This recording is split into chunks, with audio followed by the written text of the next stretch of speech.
Hello everyone, welcome to Let's Talk Motorsport, a show where a couple blokes have fun chatting all things motor racing.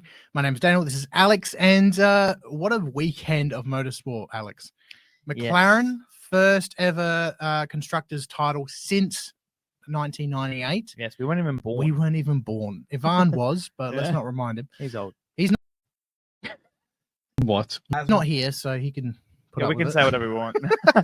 No, but No. finally, McLaren are back. How good. It's been a long time. 10 years ago, you wouldn't have thought they would. No, they had the Honda and it was a They had the disaster. Honda in 25, but they had, actually, you know what? Funny fact.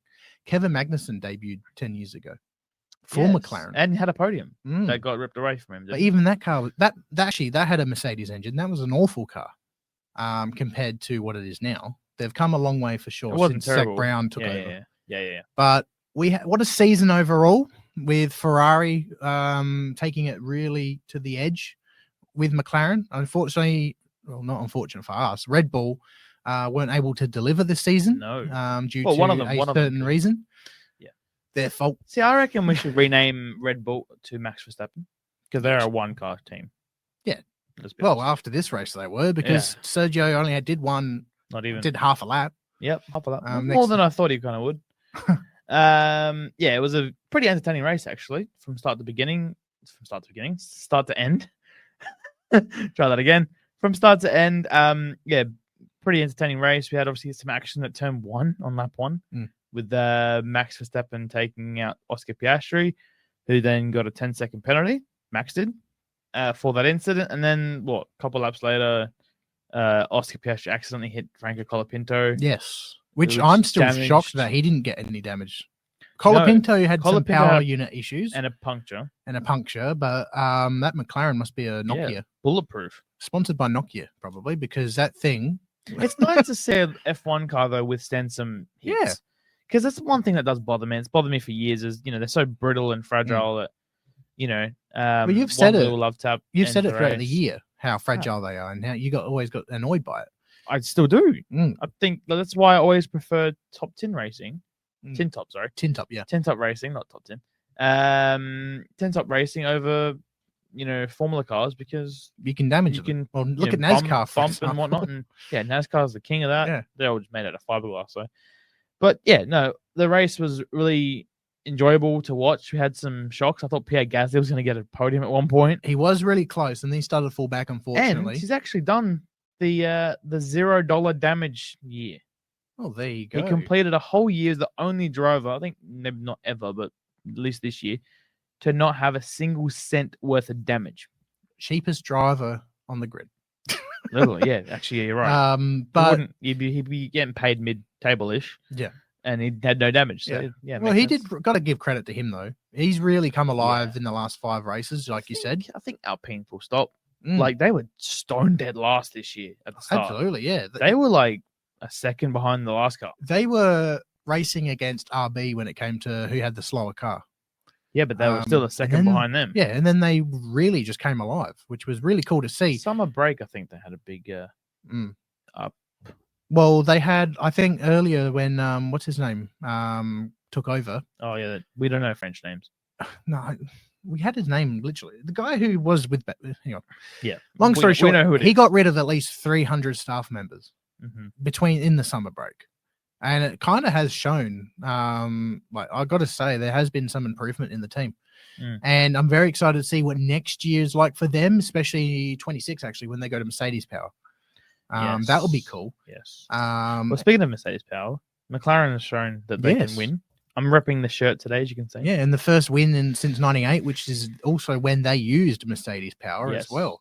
So another really cool thing. And to beat the second place Ferrari team, we didn't think they were going to finish second. Let Compared alone- to the last couple of years, how they've gone, their track Yeah. record. And they won a fair few races this year. I'll get some stats up while we keep talking. But there was a lot of different winners this year. Seven race winners. Pretty unreal, hey? Funny it's 2 McLarens, 2 Ferraris, 2 Mercedes, and 1 Red Bull. We'll keep saying it until he leaves. There's only one Red Bull driver in the grid. There's only 1 Red Bull car. Yes. So yeah, we had obviously Ferrari win in Melbourne, then Monaco, Then there was a bit of a drought, wasn't there? Little bit, yeah. There was a bit of a drought. Leclerc won in Monza. That was really cool. That was and special. then he won again in Austin. Mm. And then they went back to back and won with Carlos Sainz in Mexico. So they had a really, really good year. No complaints, obviously. Sad to see Carlos Sainz leave, but he didn't seem very emotional about it, I must admit. No, he seems quite happy about heading to Williams. Which is ironic. I'm excited to see what that partnership's going to be like, especially as, the new regs happen at the end of next year. Well, I don't know how real this could possibly be, but I did see a rumor that potentially there could be a swap of Antonelli and Sainz if something goes bad. Really? I don't know. Interesting. I don't know. Don't read into it because it could be a very bad leak. Interesting. But he kept mentioning Williams a lot during his, post race interview and whatnot. So yeah, hopefully he has some success. Well, they need success. They need two drivers who cannot crash. They've had a really rough year. Like even with Colapinto, despite him doing really well in his debut, the budget hasn't changed. No, 9 races, 6 crashes or 7 crashes. Technically, well, this one wasn't. This one wasn't his fault. This wasn't his fault. But he's crashed more than he's scored points. Unfortunately, which is funny because he scored more points than Sargent did, even still, which I guess wasn't. Yeah, but it's definitely not what Williams needed. Was the crashes. So in a way, this whole Lewis Hamilton to Ferrari thing has helped them in a way because now they've got 2 very reliable, very experienced driver. Yeah, both of them now. Yeah, and who has won this year. So he knows what that's like. Albon doesn't quite know what that's like yet in Formula One. No, he kept getting spun out by Lewis. Yes, and Max. Yeah. So hopefully Albon will get some success one day, but he deserves it. He does, 100%. But obviously we kind of wrap the year up and kind of look toward next year a little bit. We have some testing that's going on tonight. Actually, yes, obviously we're recording this on the Monday night. Speaking of that, it would have been yesterday for. Obviously, we glossed over it, but Ocon missed out on this weekend because they didn't want him, which also let him head straight to Haas so he can do the test today. Jack Doohan did fairly okay. I didn't really, got to say, if he's going to stay in Formula One, he needs to not be a chicken because we watched the race together and that move around the outside on Stroll where he just bailed out. And then we watched a couple laps later where Oscar did the same thing, but actually did it to Tsunoda. Yep. He could have gone for it. Well, I guess it is his first race, and it's his first race, but you can't. It is weird to do it at the end of the year, Yeah. They probably just said to him, "Bring it home." Really. Yeah. And we are praying that nothing silly happens with his contract, and he actually does stay for Alpine. Yeah. It'd be nice to see him on the grid in Melbourne next year, as he should. Yeah. I was a bit concerned. Though his pace was heading in at the start of the weekend. No. Last night. Oh, okay. His pace in the race wasn't good. He was behind Stroll, I think, with 15 odd laps to go, like you mentioned. Well, keep in mind, finished 20 seconds behind. This is the longest race he's had, right? Sure. Formula 2, they don't go like half the distance of a Formula 1 race. I'm just comparing him to how Colapinto was in his first race. Yeah, true. And Oscar. And Oscar. And even Ollie Behrman was in a Ferrari. But even in the Haas, Ollie Behrman was better. Yeah. And he's also... seen what ability that Alpine has as well with Gasly. But keep in mind, Gasly is very talented. True. But it's at the end of the day, if he it's a cutthroat sport, right? We've seen with anyone in the Red Bull family, we've seen what happened to them throughout the year. If he wants to, even though he had to just bring it home, you got to still prove yourself to show that you actually want that seat, because we've now know that contracts mean nothing. No. One bad race and you're gone. So I think Doohan needs to just go for it.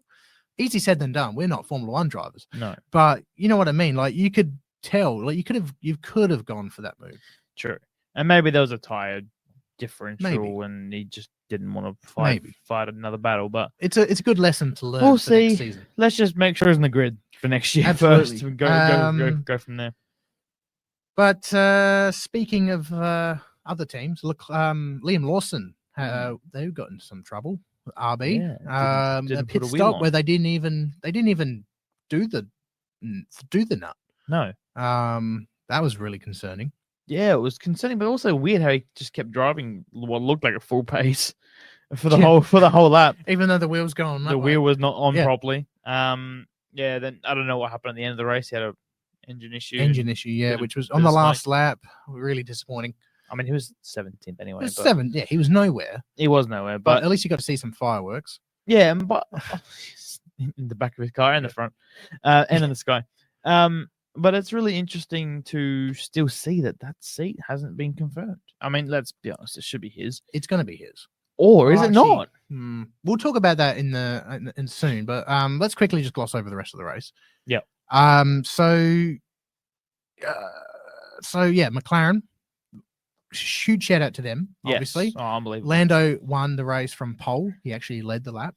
He did. Which is unbelievable. I said it would be P3 by then. I said he would crash. Turns out I got the wrong McLaren driver. Yeah. But no, he really did very well. He held his ground. If he didn't win the race, McLaren would have lost. No, and the Ferrari boys did everything possible to take the fight up to McLaren, but it wasn't enough because Lando had the pace. That pit stop, the 2-second pit stop, that was really quick. That was chef's kiss. Where it meant the most. That was really because really Carlos cool. did the undercut to try and force some pressure onto McLaren, but they didn't care. No. 2-second pit stop.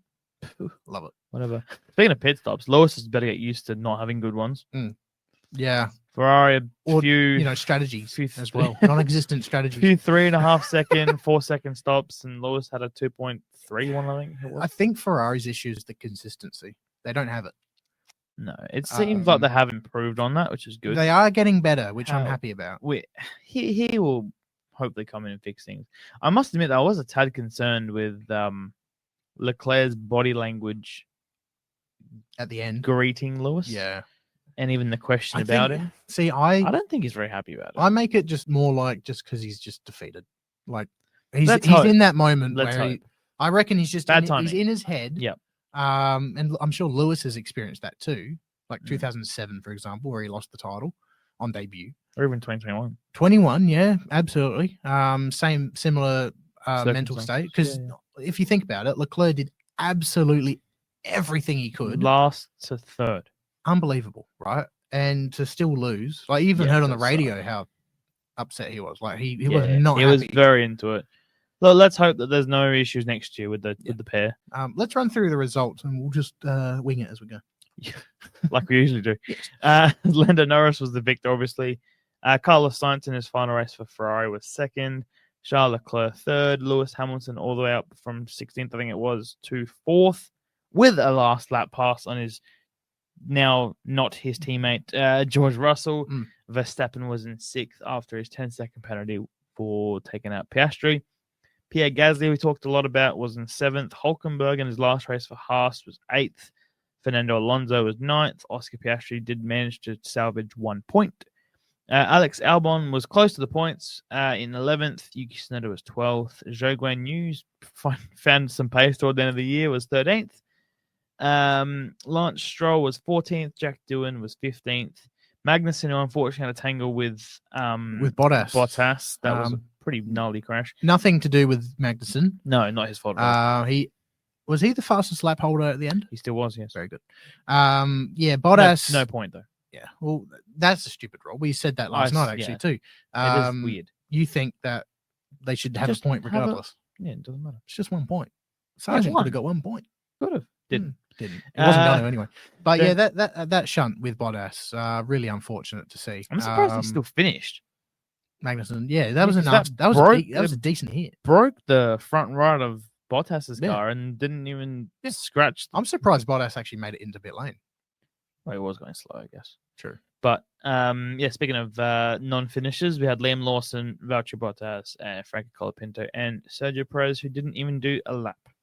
No, and he did his early donut celebrations at the beginning. Yeah, he got it out of the way. Had a spin. He got it. Also, speaking of that too, Hamilton did a nice little burnout for his team. Yeah. You feel a bit weird about it because he's not going anywhere. He's not retiring. Like, what's the point? I know. Not even Verstappen did a burnout. Was he the only one? Actually, so speaking of that too, where was the championship celebration? There wasn't. They do it in. No, when did he win? Vegas. Yeah. Did they do it there? I don't even remember. But the fact that they didn't do it at the end of the year was weird. Supercars do that. MotoGP do it. Well, Even Brad Pitt got a trophy before him. fair. He did. Good point. Yeah. Gee whiz. But Well, let's hope that's it for Crows. Let's hope.